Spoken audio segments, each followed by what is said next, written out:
And here I am complaining about speed. Okay, let's take one more.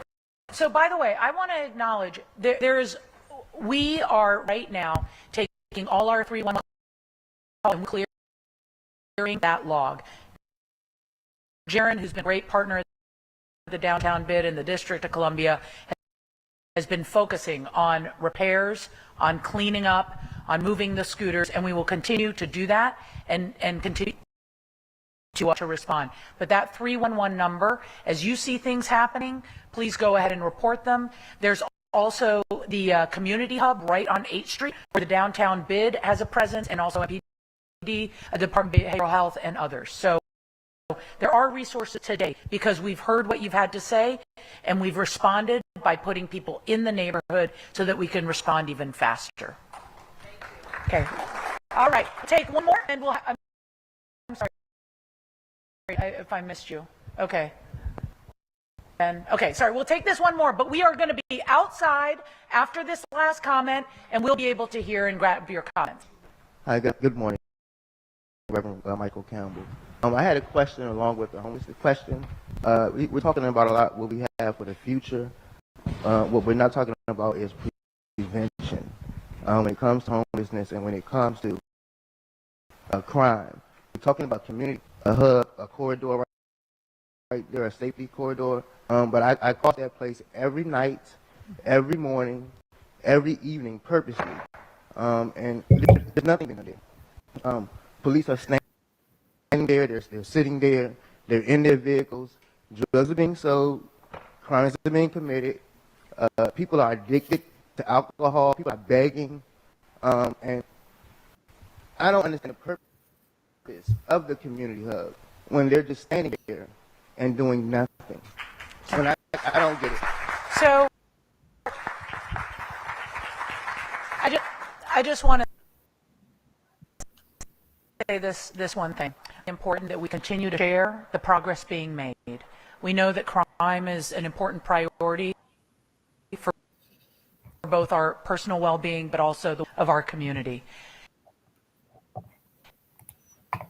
Crime has reduced by 50%. These are real numbers in Chinatown, Gallery Place neighborhood. And that has been since a variety of different interventions have been moved forward by this mayor and by the council. We need to continue to work on it. There is no doubt. But we're already seeing positive impacts of the efforts that have been made to date. We know that this is an important priority. It is a shared priority by this administration, and we will continue this conversation. Thank you so much. Mita.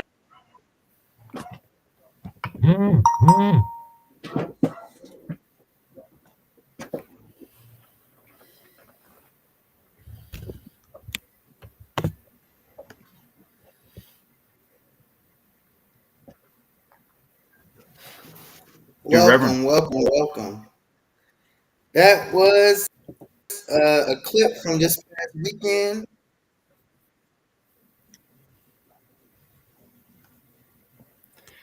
So that was at MLK Library? Yeah, it was at MLK Library. The mayor, some members of her administration was there, and community members. So let's get right into it. We're going to talk about Chinatown. We're going to have a special guest, Mr. Peter Yang. And Peter Yang, I believe you're from the Chinatown, is it the Solidarity Network? Yeah, so our name is Save Chinatown Solidarity Network. And thanks for having me on, Reverend, and appreciated your voice at the at that event, because I was there and it was needed. Thank you. So I'm curious to first get your thoughts on what has happened over the past 10, 20 years to today. What changes have taken place, whether they be positive or negative in Chinatown? Sure. And so just to orient folks, I myself am a DC transplant. I've been here for about 5-6 years. So I'll do my best to relay sort of what the residents have been expressing to me, the residents of Museum Square primarily and Wallach House. Honestly, it's just a slow sort of deterioration and displacement of Chinese Americans. 10, 20 years ago, there was about 2 to 3,000 Chinese folks living in Chinatown. And now fast forward, you can tack a zero off that. It's more like 2 to 300. So, I mean, the rate is fast. Folks are continually being displaced. The last remaining Asian grocery store in the area was 2003. So yeah, it's kind of a grim picture right now, and especially seeing all the emphasis being placed on how Chinatown's going to be this vibrant, community hub for all of DC, and it's going to attract all these residents. When it'd be really nice to see some retention, if not some bringing back of folks that have been displaced from said area. So do you think that the displacement and the development of Chinatown is bad for DC, or do you think it's been good for DC? My opinion would be it's bad.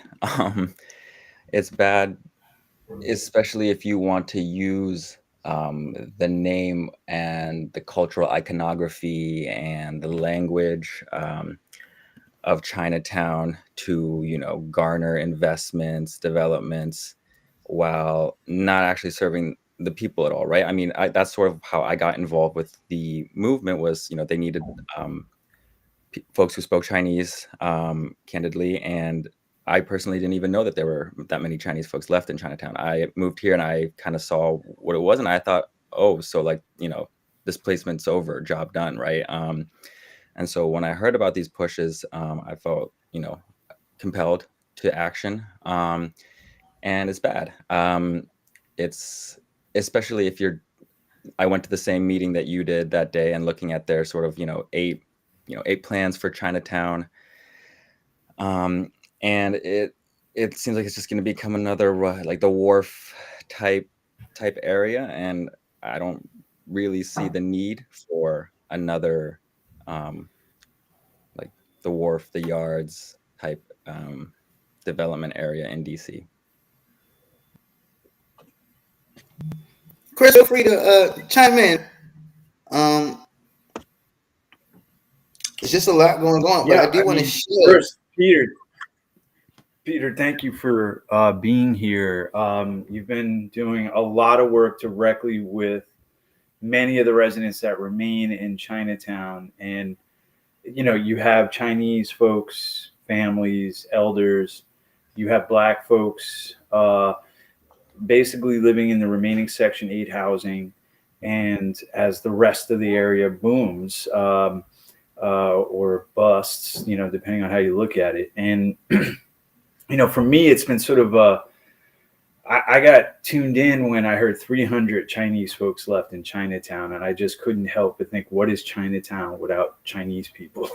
And that's on some of the signs I've seen, and the protests have really been inspiring.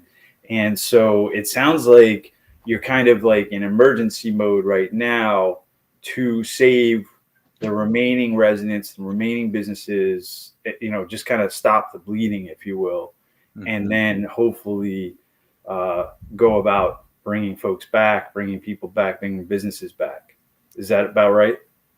That sounds about right. And I would also, want to highlight there are, other organizations like Asian American Legal Resource Center, One DC, that had been doing a lot in the past sort of 10 years, even in this specific push for Museum Square residents that are being pushed out. And they sort of hit a wall, is what it sounds like. And I think some of the frankly deplorable actions that the landlords are taking to ensure that residents leave the building, I think that is also part of what has galvanized this group, because people who have been doing the work through the correct channels, right, have just seen the building go from a nearly full vibrant building, mixed race, mixed use, to now 25% percent full, if that, right? And so I think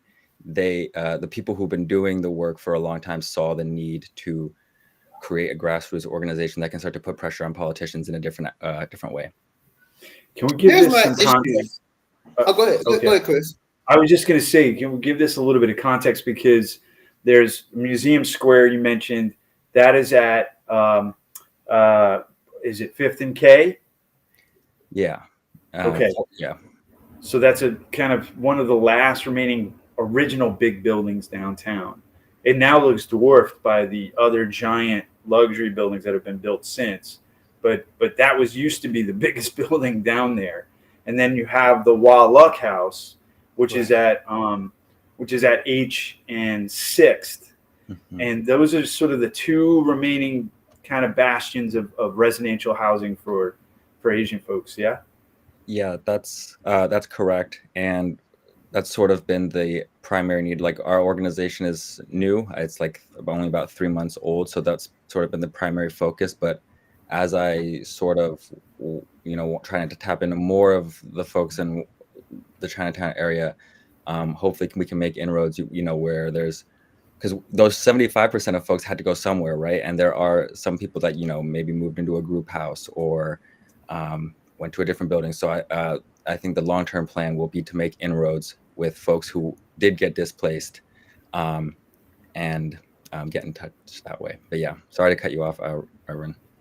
Yeah, I just wanted to say, and I don't mean to play devil's advocate or piss anyone off, but would you say that the Asian community and even the Pacific Islander community maybe have failed in collaboration and maybe have isolated themselves? I was at the meeting. I was at both meetings, the meeting with the mayor, and I was at the meeting on that. I believe it was like a Friday night or so. I was at the Chinese Community Church. But I listened to a lot of the housing concerns, and one of the things that stuck out to me is, wow, these are the same fights that we're going through with the Department of Public Housing, that most blacks and brown people are going through throughout Southeast and Northeast and wards 1, 2, 3, 4, and 5. And so I'm wondering, where has this community been when we've been fighting for years? When we organizations like DC for Democracy and the Fair Budget Coalition, where is the Asian community voice, and why have they not been involved with this broader fight for housing and for residents? 100%. And I think what you're touching on is unfortunately not an uncommon occurrence with Asian communities and Black communities writ large across the United States, right? I think unfortunately a lot of Asian folks come to the States and they would rather try to cling to the, frankly, white supremacist, assimilationist narrative of race and ethnicity.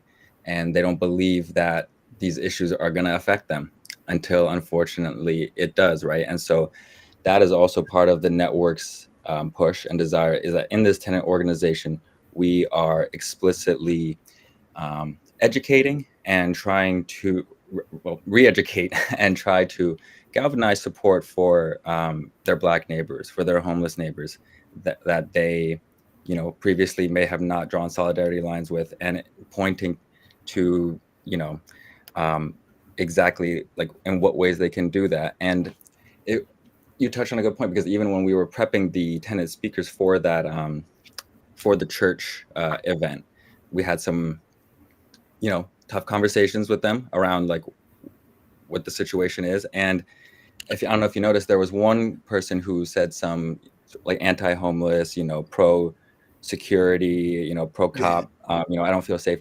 And he said that maybe like, 10 to 30 seconds out of, a much longer portion. And the news immediately clipped that. And that's what WTOP put on the news site, which is, I think what he said, it was wrong, right? And that does need to turn into a longer conversation. But I feel like, one, it's the Asian community needing to reconcile with their own internal racism, and that's tough. And then two, unfortunately just like disingenuous media actors trying to pit the two communities against each other, when I don't think that that really was like the focal point of the church event. Right. Peter, would you there's a couple things that also I think attenuate sort of the relationship of working class people. There's the ruling class sort of really looking to divide, and I heard Ren Lee talking about for Asia, for the AAPI month, sort of a presentation of how the Asian immigrants were sort of pitted against other immigrants and black folks, late 1800s, going into the early 1900s, as a way that the ruling class whites were to divide them up and sort of play them off against each other for lower wages, for poverty conditions, and that sort of thing. And I think that's still playing out now. And I'd love to hear your thoughts on that. But also, I think there's a genuine communications issue. Like a lot of the folks, I mean, you and there's this crew, the Solidarity Network is so important because you literally are a bridge in terms of translation, to communicate these concerns that the people are experiencing to the officials who don't seem to be wanting to step up. They don't generally listen to us anyway, even if you do speak English as a first language. The communication barrier seems to be also at play. Yeah, I think right to your first point, as Asians immigrated to the States, they even classified themselves along colorist lines, right? I mean, East Asian, Chinese, Korean folks, not showing solidarity with brown and black, Southeast Asian folks. So that's one issue. Like, and as you're right, like historically, I'm thinking back to the Rodney King riots of like in LA, right, where you had rooftop Koreans being pitted against the black community. And I even find that, right, like it plays out in today with like the stuff the tenants are saying, because they have black neighbors that they get, like that they love and get along with every day. And then they say something, way out of pocket that, like, did you just hear that on the news, right? Like, are you parroting like what someone else said that that's touching on a fear that you may have, and now you're saying that when you don't actually even live that reality, in your day to day. So that's sort of what my thoughts went to. Let's kind of combine this because we got to wrap it up. But I want to talk. I do want to get your opinions on some of the downtown as well. And so we have this development coming, or proposed development, should I say, coming for the future of downtown, and it's starting with the GOA building. The mayor unveiled plans for ML right here. I'm at the MLK library right now, and plans right here in this little corridor. And so that has a direct effect. We know that the Capital One Arena wants to expand, and some of the Asian businesses may suffer because of that, or boom. Some people say it's going to be a boom because of that. So let's just get right to it and talk about some of these things that the mayor is proposing. I'm going to show a few of them. This is the GOA building with the community design and park. You can see at the top she has housing units right outside of there. That's 1,500 housing units. It says. So you gotta excuse me. I took these pictures from a very far distance. My phone is not an Apple phone. So that's the future GAO building. The future Judiciary Gardens. You can see the kind of map right here that shows it. And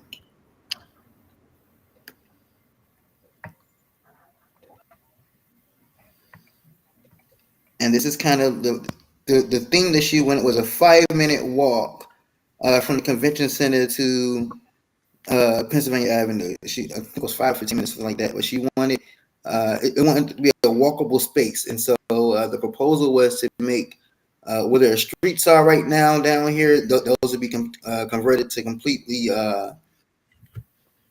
walkable, would be greenery and gardens and places to sit and relax and chill along the way. So, what are your thoughts on what this could mean for the residents of Chinatown, and what this could mean for DC as a whole? Because I don't like to separate the two. I I'm not sure if you know, but I did run for mayor, and although I'm in Ward 7 now, I tend to try to look at things from a holistic viewpoint when it comes to the city. Some things may be good for this area, or some things may be good for a ward, but it might necessarily be good as a whole for the city. So, what do you think its effect on the community population, the population of the Chinese community, and its effect on a larger scale of the city?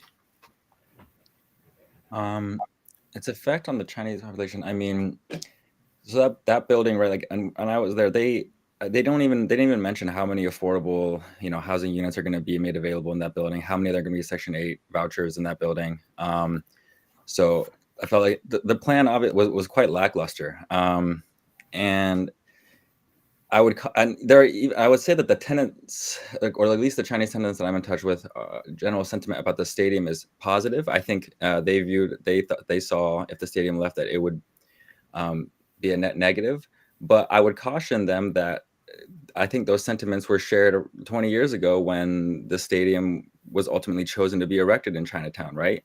People were celebratory, elated, that this new development was going to come, revitalize Chinatown, do this, that, and the other. And what happened to the population, right? The correlation was negative. And so if you're speaking just directly, and even as a Wizards fan, right, this is tough, but it's like, if you're going to expand the stadium, I don't see necessarily how that is going to improve Chinese residents' life. And for the small businesses, you may see, a small modicum, of increase in profit, but what if you're, the Full Key restaurant, there's a plot that's going to get, I think the last remaining couple of row houses in Chinatown are going to get torn up for a hotel, right? So you can look at the economic, boom from the stadium, but recognize that there's going to be a lot of all sort of like hidden traps that come alongside that. How it affects DC as a whole, I think negative. I mean, I think there's a reason there's a huge fight in Philadelphia, Chinatown right now, where they're trying to move the stadium to Chinatown, and they're explicitly saying no, using us as an example of, right, like, look how poor things have gone for the folks in Chinatown. And then DC writ large, that's tough. I mean, again, this focus around Chinatown, but just as a development area, and not really getting in touch with the residents or really anyone who's from the area. I mean, I heard a lot of, drawing back to Pierre L'Enfant's plan for DC, and, we invited this architect from, I don't know, European country here.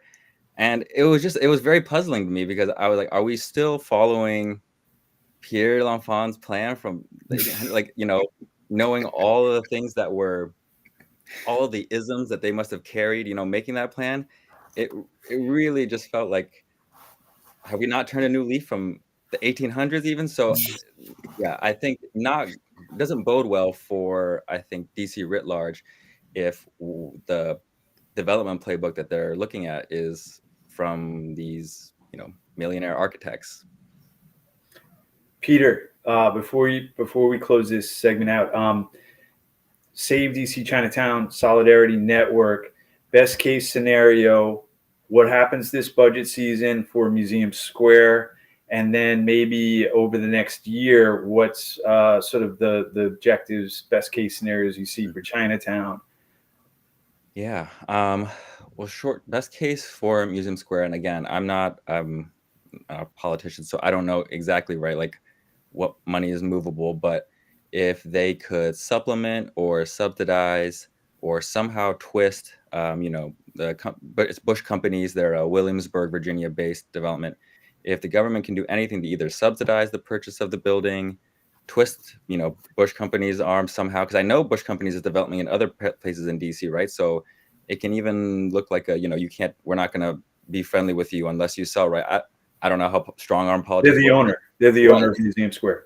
Yeah, exactly. This is the owner of Museum Square. Anything that we can do to push them to sell is, in my mind, a win. I mean, we can go for small. We can, hope for small victories that they get a working elevator or welcome people back. But I think that ship's long sailed. Long term, it looks like carving out, sections of Chinatown that are specifically for Section A housing. And maybe looking at other cities. I know Portland had a really good model where there was a highway that displaced a predominantly Black neighborhood, and they had a really strong sort of like housing buyback program where if you can trace your immediate lineage back to that neighborhood, there were financial incentives or gateways for you to come back to that neighborhood. So that's something that I would like to see for Chinese residents. That's something that I would like to see for Black residents, right, in DC writ large. So I think long term that would be something that we could push for. What's your website? How do folks get in touch with you? Yeah, so we're at Save Chinatown DC on Instagram. That's probably the best place to get in touch with us. And we're always looking for new folks that are passionate about saving Chinatown and want to join. That's at Save Chinatown DC. Yeah, let me just double check and make sure. Yeah, I was gonna put it in the chat. Yep. Perfect. Also, I just wanted to make sure that we went to a place before we close that. That we are looking always to be in partnership. We're always looking to support and to work in community. Is my personal slogan is together DC can. So I'm saying it to say let's work together. We have too many small organizations and entities, and I personally believe that if we all start coming together, we can accomplish so much more. 100%. I agree. And, let me know when those meeting of the minds is happening, and Save Chinatown is happy to be a part of that. Sure. Thank you. Maybe we'll have you back sometime. Thanks, Peter. All right. Thank you. Thanks so much for having me on, and thank you for all you're doing. Appreciate it. Bye-bye. And I'm rocking my keffiyeh tonight and my goggles in solidarity with our downtown students and youth who just got displaced out of their encampment at George Washington University. And, it's all, for me, I wanted to rock this because the Save Chinatown issue, the stopping displacement of Chocolate City, the students, it's about land. It's about staying on the land, and it's about being pushed off the land, whether by bombs in Rafah, all eyes on Rafah, or by banks and developers, here in DC. And to me, it's one unified struggle. And so that's what I wanted to represent tonight to the audience. I want to Brings be us clear right to the next that our subject. responses to demonstrations is always rooted in public safety and constitutional responsibility. And the chief and her team are the experts in public safety and always have the final word on how our resources are deployed.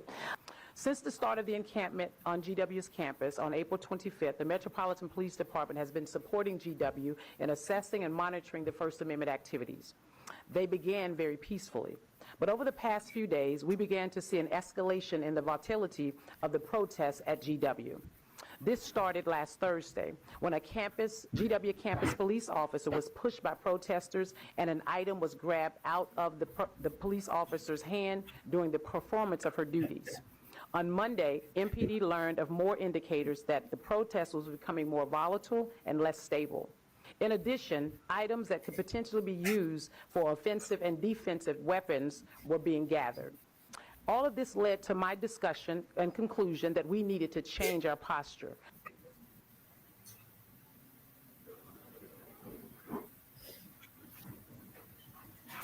Did they go down there? I don't know if they were actually down there when they made it. Well, I think they were down there after the clearing for the media availability. Actually, as a matter of fact. But I'll say this. I'll say this off the top of my off the break. Ooh, my hair's sticking up. But I'll say this. Number one, it's been a very long time since I felt somewhat positive about the DC police chief, and I do feel the most positive I felt in a long time concerning our chief when it comes to Pamela Smith. So I do have high hopes with her. With that being said, what was said, I just can't get with it. It's a bunch of BS and a bunch of bullcrap as far as I'm concerned. I was personally there on Friday where they had a Good Friday service. This past weekend was actually in Ethiopia. They celebrated Good Friday and their Easter in Ethiopia. And at GW outside at the encampment, they actually had a service, which I was privileged and honored to be a part of. And when I saw when I got there, I definitely walked around. I talked with students, and it was all positive. It was promoting peace. No one seemed to be out of character, and I'll even go as far as to describe that they were so well organized that they had their own sort of security. Someone came in and tried to be disruptive and said some things that were offensive, and it was handled in a way that I think probably DC police should take notes. like they really just surrounded the guy and they kind of just walked him out, out along, and they didn't argue with him, they didn't fuss with him. They just kind of said, "Please, sir, can you just escort?" And I mean, it was handled with such professionalism and so peaceful that when I hear what I heard today from the mayor and the police chief, number one, they say that the security was pushed, the GW police was pushed, and an item was taken out of their hand. They're not saying it was a weapon that was taken out of their hand. They're not saying that the police took anything that was threatening anyone. It says that the item in that officer's hand was taken. And to me, it's very clear that the police officer had something that belonged to somebody else. I'm not excusing the behavior, but it just seems like a lot of things have been taken out of context. They're saying that they found weapons. They're not stating what the weapons are they found. They don't have any pictures of the weapons that they found. So it's just a lot of questionable things going on. And I haven't even gotten into why they're there and and what I believe their constitutional rights are. So it's just a lot, and this is breaking news. And even though this wasn't on the agenda originally for our People's Voice show, I felt like it needed to be discussed and talked about. So did you see? I mean, what did you see when you were down there in terms of behavior and students, and what was the general vibe? Like I said, it was the behavior was outstanding. It was literally, I wish that the media would have broadcast some of the things that we saw when I was down there. Me and a couple other of clergy from DC and PG County. When we got there on Friday, it was Ethiopian Good Friday. Well, when we first got there, they held what you call a tribunal, and that it was a very peaceful event. But they basically stated why they were there, what they felt, where they felt like GW has failed them, where they feel like America and the president has failed them, and what they felt like could be done to improve the matters. After the tribunal, uh, it was about half hours or 3 hours, I'd say. Well, they sat down and just did strictly educational. Some different people led the talk where they were outside in a circle, and people talked about what Haiti is going through and the people of Haiti. Talked about the history of Haiti. They talked about the history of the war in Israel and Gaza. It's just they just strictly taught history and held educational, positive discussions. After that discussion, we had our Good Friday service. After that, they had prayer for the Muslims, and so it was as peaceful from the time I got there to the time I left. There were tables with plenty of food for people, plenty of drinks for people, totally free. Nothing said this is a threat to our society. Nothing said these kids are unstable. Nothing said MPD needs to get in here and break this up right away. If anything, GW antagonized the kids by hanging a huge American flag right in front of their protest over the building. So I just don't get it. And I disagree with the mayor, and probably the first time, probably not the last time, but I disagree with Chief Smith. Yeah, so there's a couple things for me. I was down there a few times myself, and typically later night, like after dinner, it was very quiet. There was a buzz, but in a sense of everybody in their tents and sort of talking to each other, and there was some movies playing on a projector. Everything was real clean. They had like a food tent. All the refuse was being taken care of by the students. Everybody seemed to be self-assigning roles and kind of getting hip to each other and how they could coexist in that space without it being a problem. Somebody pointed out to me by text, this is a generation that grew up with school shootings and seeing adults do nothing about the guns and all of that, keeping them safe. And so they know how to keep themselves safe. That seemed to be pretty clear to me. So to see the video footage of the brutality, to show up at 3:30, 4 in the morning when people are sleeping, wake them out of their tents, when they didn't move fast enough to start beating them and start shooting, mace in their faces. This is all, for me, it's connected to who does the DC police train with. And let's not forget, DC taxpayers pay for sending police, MPD, to Israel every year to train with the IOF, the Israeli Offense Forces.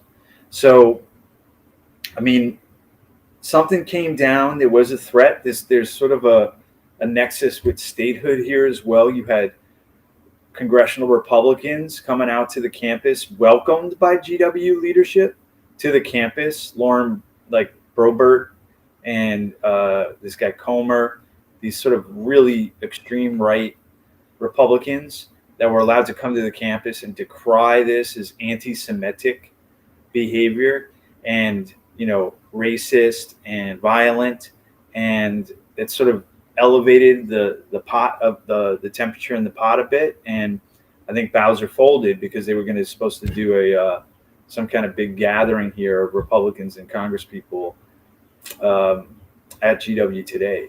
So it's clear there's a nexus there of influence from the federal officials who are Republican and lean right.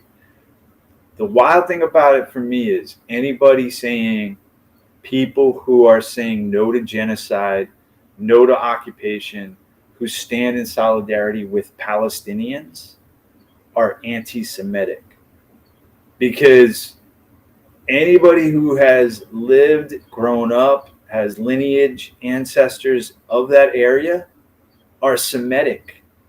Those are Semitic people. Palestinians are Semitic people.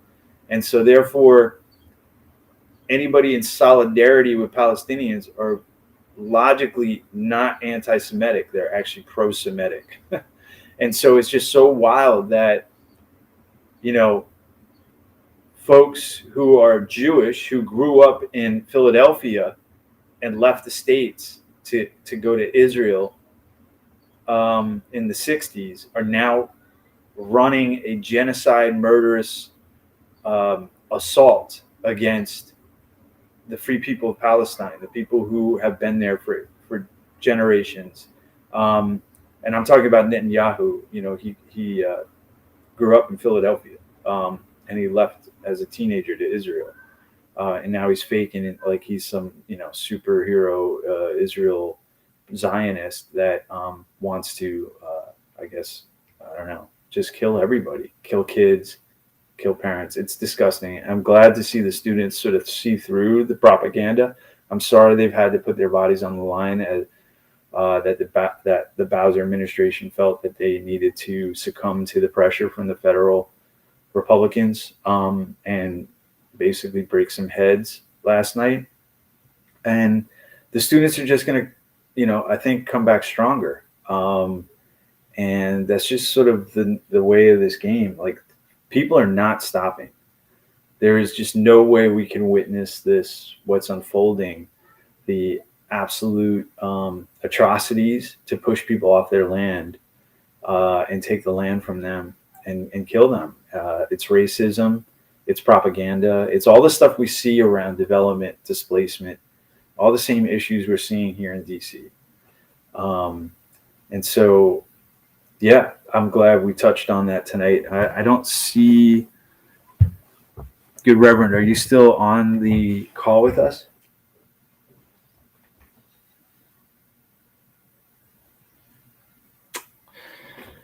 Okay, I think we've lost Michael Campbell here for the live podcast. He's our host, so I think what I'll do is I'll track along the. Oh, he's saying I lost connection. I'm still seeing myself live here.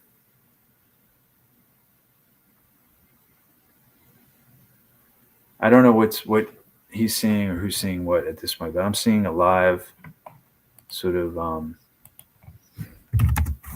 feed.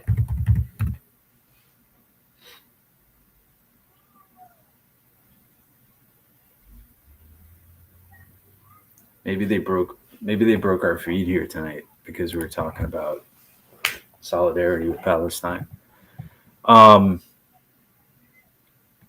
Okay, I am seeing a message from Sharice Muhammad that I am still live here. So, okay, let me carry on. I'm just going to ask Reverend Campbell to rejoin if possible, okay? Because he is our host, and I definitely need his guidance as we go forward. But yeah, basically, what else do we have on the agenda? I think he's coming back. Good Reverend. I don't know what happened. I thought Netanyahu got you, man. I said I talked about the wrong subject. It's over.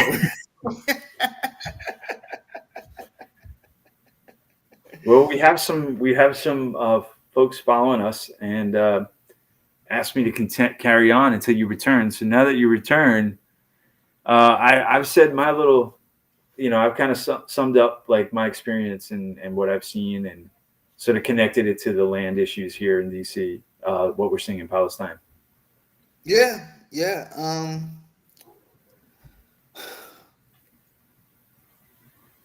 You had a question about that. You said, are student encampment protests helping Trump more or hurting Biden more? Yeah. I think they both. And that's a question because I was actually talking to a fellow pastor at the encampment, and he said, "Man, a lot of these students are going to be writing in their candidates. They're not going to vote for Biden now." And I was like, I don't know if that's going to, and I even talked about the abortion issues, and I said I just don't know if this will make people say I'd rather Trump be in office than Biden. So I was just wondering, do you think it would hurt Biden more, or does it help Trump more? That's the question for debate here. Yeah. Well, it's a two-party duopoly at this point, and frankly, with the racist electoral college in place, it's really going to come down to voters in like maybe 10 counties across 4 states that determine this election, believe it or not.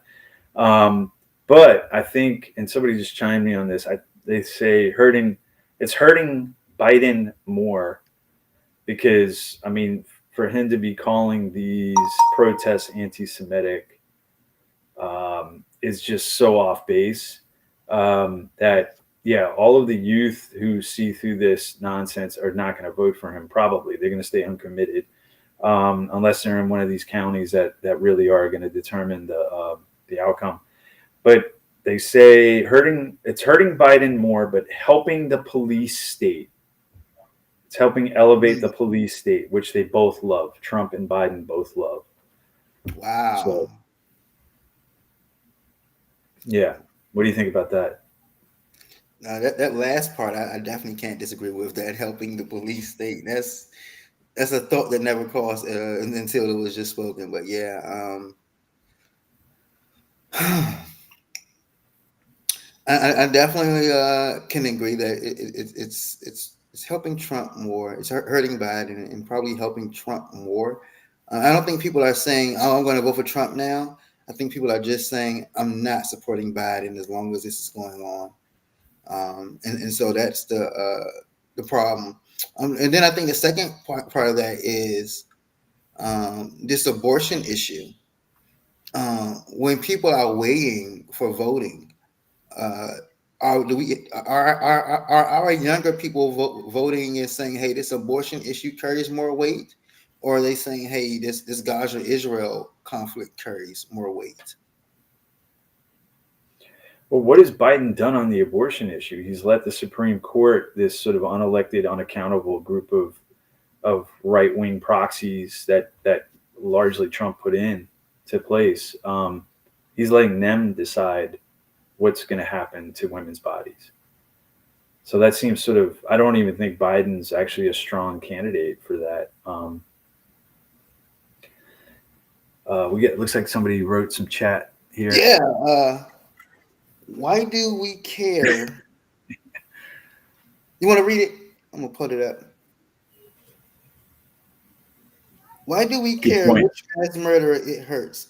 This helps the third party, which we need to break in from the two murderous capitalist parties. Genocide will always carry more weight. Mm. Well spoken. Definitely resonates. That definitely resonates. Well, let's talk about the DC Dems. I mean, I noticed they just had sort of the delegate elections and things like this. And you had some folks in some of the leadership positions in the DC Dems, which I'm not tied in as much as you are, Michael, because I'm with the State of Green Party. But basically, I saw pictures of people sort of like putting Biden over their shoulder. They're like, vote for this slate, the Biden, riding with Biden or sliding with Biden or whatever it was. And I was just like, how do the local Dems sort of put a candidate, or even, why put him at all on a flyer with you when he is okay with genocide? Like what's going on there, do you think? Like how is this genocide and Biden's response to it resonating through the local DC Democratic leadership? Well, unfortunately, and I'll probably get chastised for saying certain things out loud, but unfortunately, I think that our DC Dems party isn't as unified as we like to think it is. I think that just kind of like along the lines with our nation, we are split. We're split on I-83. We're split on the war. We're split on, which candidate we want to support. We're just split on so many issues right now. And unity is the key. But if you're asking me, where are we on that? I feel like the DC Dems is definitely. I mean, it's the mission to get Democrats elected. That's the mission of the DC Dems. Is in the mission statement. So they're going to support the Democratic nominee for president, regardless. That's our mission, is to make sure Democrats stay elected and stay in office. Now, on a personal note, whether or not we support the war, I personally don't. I'll speak out against it openly, but everyone is not supportive of the war. I mistakenly, and I didn't even think about it, but I remember like this past week, I made a post. I had for the first time tasted, didn't know the McDonald's, the mix of the sweet tea lemonade. And I posted it on social media, and I got blasted. Like, they're giving money to the Israelites and they're helping people in the war. And I'm like, oh my gosh, I'm so sorry. I didn't mean it. You know, it was just hot and I wanted the sweet tea, you know. But you know, the people definitely know and they have their opinions, but as a group, I think we're just going to stay unified behind the party. Mm. Yeah, I find it interesting, good Reverend, that you call this a war. I was saying it's not a war, it's a war crime. Like it is a crime against humanity. There's no war here. The balance of power, the disproportionate, you know, it would be nice to have the US sort of fund me to, you know, arm myself to the teeth and so I can annihilate all of my enemies. But you know, I don't I don't get that. You know, it's such a disproportionate response, where you can literally kill hundreds of thousands of people on the daily, because you know a subset of this group, this collective punishment mentality, where a subset of this group sort of reacted to 70 years of being imprisoned by Israel and Lord Balfour's cutting up of historic Palestine back in 48, and you know sort of being held in this open air prison in this way, in an apartheid state that we all condemned, you know, in 1994 when Mandiba was freed in South Africa. And you know, we'll never see another apartheid state. And here we have Israel, sort of doing the same thing, you know, separate and unequal sort of treatment of people who've been there for generations. They're Semites, Palestinians, right? Jesus was a Jewish Semite. He was a Palestinian. It just is so wild to me that that it's sort of, yeah, referenced as, it's thought of as a war. I think of war as like sort of equal sort of partner, equal sort of or some semblance of equality on the battlefield. But this is just civilians being slaughtered, you know, by air and by ground. I appreciate what you said. Not a funded by our tax dollars. So I appreciate those words. We got another question, one last question before we get ready to close up for today. The question is Claudia de la Cruz or Cornel West. Why do we make it our mission to keep our people who care little, to keep on people who care little about humanity? I'll let you answer that first. Yeah, I'm with Prashona. You know, I invited her to come on the show tonight. I knew she had something busy. She was busy until like towards the end of this, but she started the People's Justice Coalition, and she's working towards sort of a non-hierarchical, sort of democratic coalition of folks who want to take on a bunch of different issues. And I think elections is one of them. And I tend to agree. I've written in Berta Cáceres for president for the last 4 elections since she was murdered in Bolivia. And so, you know, I don't subscribe to. I think the local stuff matters most to me, and so, you know, I'll vote for council members and I'll vote for representatives, but that are local. But for me, the presidential stuff seems so far away from um, sort of our daily realities, where they're okay spending trillions on war machines while none of us have health care unless you're wealthy. You know what I'm saying? It's just so out of whack right now that it is so out of balance. Koyaanisqatsi, the Hopi word Koyaanisqatsi, that means life out of balance. I feel like this is what MLK used to speak of, right? For every bomb that explodes in Vietnam, it means one less school in the Americas. It's one less, library. It's one less sort of hopeful dream for our children here, and it just perpetuates this cycle of violence. Um, both parties seem to be with that. They're okay perpetuating cycles of violence. I don't see violence interrupters in the federal Democratic Party, certainly not in the Republican Party.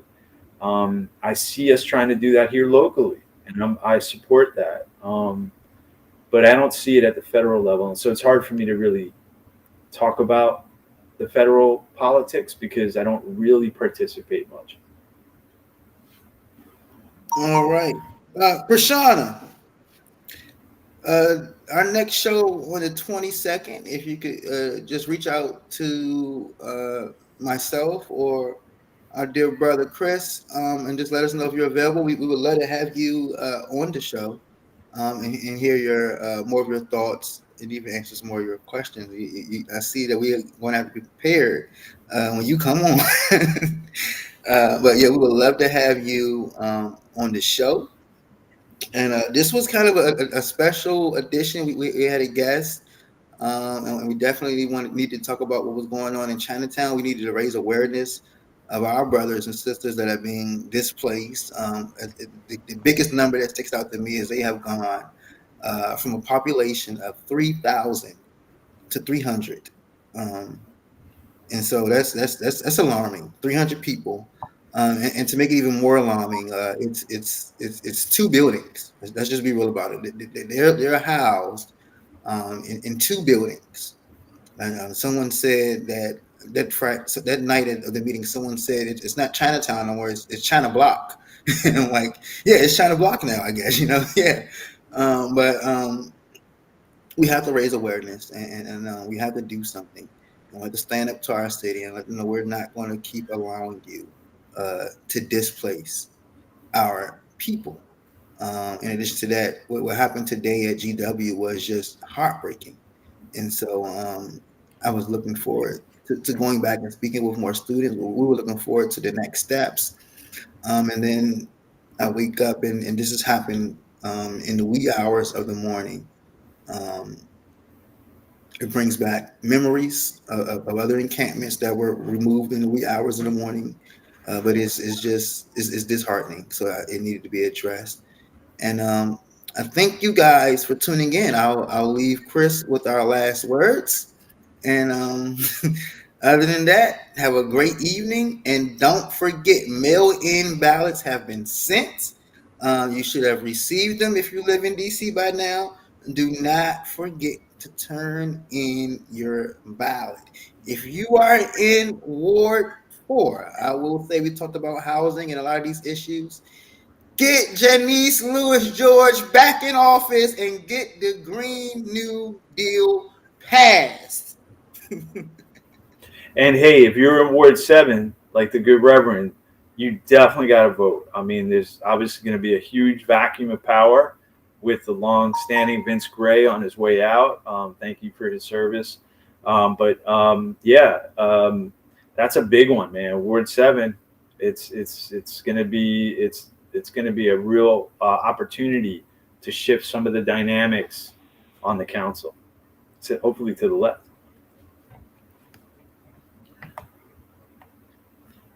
So all eyes on Rafah, free Gaza, solidarity with the people of DC and Piscataway and Palestine. Thanks so much, Reverend Campbell. You got our outgoing music? Yeah, we're about to go now. We're getting ready to close, and you know me, it's DC or nothing. So we're definitely Exiting DC style. See you later. Thank you so much, man. People's Voice. Keep tuning in.